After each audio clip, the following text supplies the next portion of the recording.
This is a 3-minute tutorial on United States patent application publications. These are different from patents, these are different from applications, these are patent application publications. So a patent application is typically filed, and about 2 to 3 years afterwards you have a publication. So for instance, in this one, the filing date of the application was 2004, the publication date was 2006. That's right on track. If an application were to be allowed by the United States Patent and Trademark Office after being examined, then that's when it matures into a patent.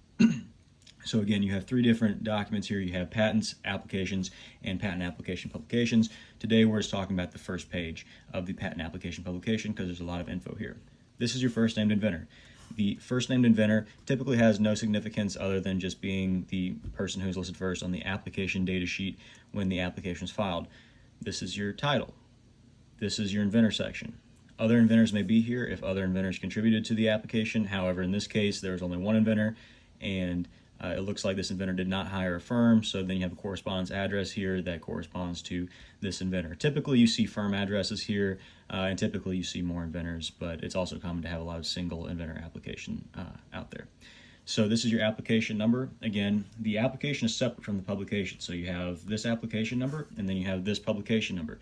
The publication is likely very similar, if not identical, to the application, but this is a document that was put out by the United States Patent and Trademark Office for the public to review an application.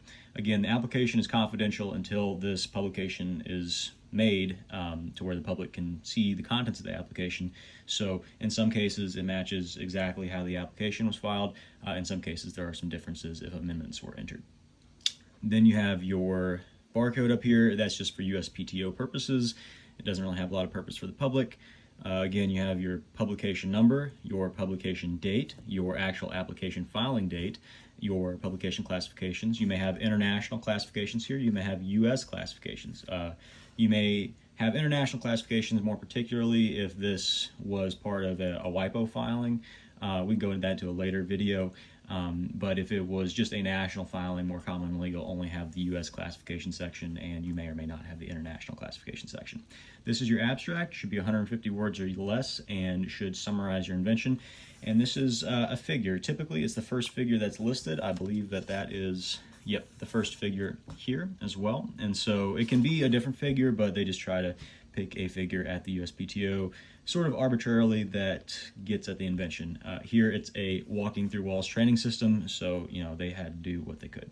And that is the first page of a United States patent application publication.